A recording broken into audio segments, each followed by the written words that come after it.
সবাইকে hello and welcome back. তো আজকে সবাই ভালো আছো।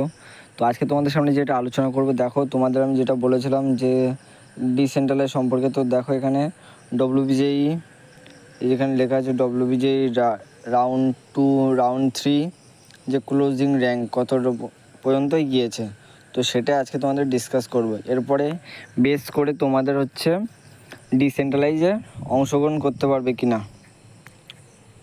তো দেখো ফার্স্ট অফ অল আমি যদি আলোচনা করি, তো দেখো প্রথমে হচ্ছে বিটেক বিই বলে কেমিক্যালে হচ্ছে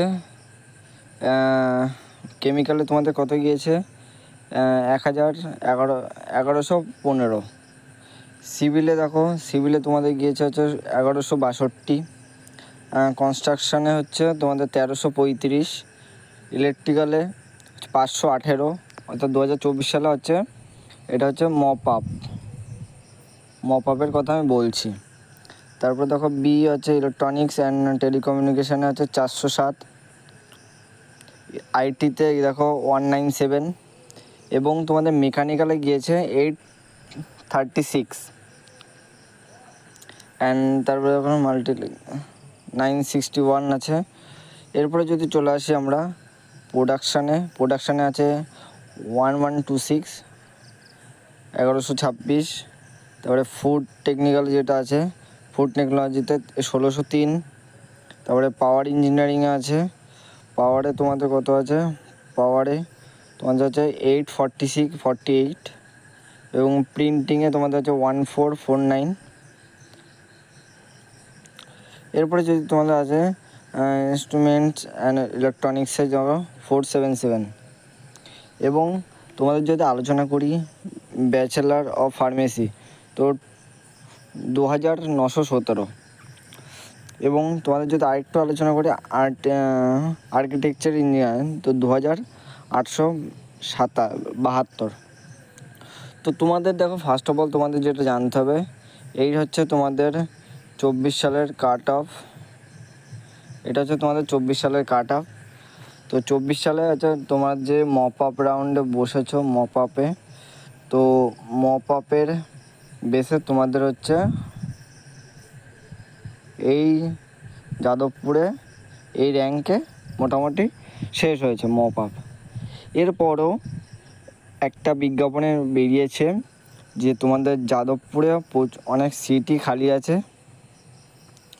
তো আমি এটাই বলবো, যারা যারা ভালো র্যাঙ্কে আছো, ও অর্থাৎ দেখো তোমাদের এই যে এই র্যাঙ্কের মধ্যে যারা অবস্থান করছো তাদের কাছে এটাই রিকোয়েস্ট, তারা মোটামুটি আশা করা যায় ডিসেন্ট্রালাইজে যাদবপুরে পেলেও পেতে পারে এই ডিপার্টমেন্ট বেসে। তো এই ডিপার্টমেন্টগুলো, তো তোমাদের যাতে খুব কম র্যাঙ্ক তারা ভালো ভালো ডিপার্টমেন্ট পেতে পারো, যেমন একটা আছে ইনফরমেশান, তারপরে তোমাদের ইনস্ট্রুমেন্টস, তারপরে এই যে ইলেকট্রিক্যাল, টেলিকমিউনিকেশান ইত্যাদি। তো এটাই বলা ছিল যে যাদবপুরে মোটামুটি তোমাদের মপ আপ রাউন্ডে কাট আপ কত পর্যন্ত এসে সেটা তোমাদের আমি জানিয়ে দিলাম। এটা হচ্ছে মপ আপে কাট আপ এসছে। তো মোটামুটি বলা যায় যে ডিসেন্ট্রালাইজে মোটামুটি যাদের খুব ভালো র্যাঙ্ক আছে, অর্থাৎ বেস্ট র্যাঙ্ক আছে যাদের, তারা মোটামুটি এবছর যাদবপুর পেতে চলেছ ডিসেন্ট্রালাইজে। এবং সিট প্রচুর খালি আছে, মোটামুটি 10 থেকে 15 সিট খালি আছে মোটামুটি অ্যাপ্রক্সিমেট জানা গিয়েছে, বা কম বেশি হতেই পারে। তো মোটামুটি সিট খালি আছে, তো তোমরা অবশ্যই ডিসেন্ট্রালাইজে অ্যাডমিশান নিতে পারো যাদবপুরে।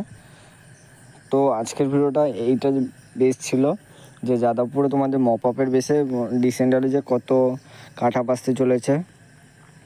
তো তোমাদের সামনে এই যে ডিপার্টমেন্টগুলো দেখিয়ে দিলাম, এই ডিপার্টমেন্ট বেসে তোমাদের হচ্ছে যাদবপুরে ডিসেন্ট্রালাইজ হবে।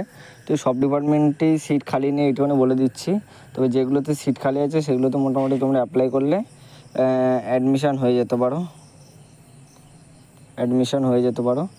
তো এটা আজকের ভিডিওটা মূল বক্তব্য ছিল। তো তোমাদের ভিডিওটা কেমন লাগলো অবশ্যই জানিও, এবং তোমাদের যারা নতুন আছো তারা চ্যানেলটা লাইক শেয়ার কমেন্ট করে দিও এবং সাবস্ক্রাইব করে রেখো চ্যানেলটা, যাতে দ্রুত নোটিফিকেশান আসলে তোমাদের কাছে দ্রুতই পৌঁছে যায়। তো আজকের মতো এখানে দেখা হচ্ছে। তো আজকের মতো টাটা।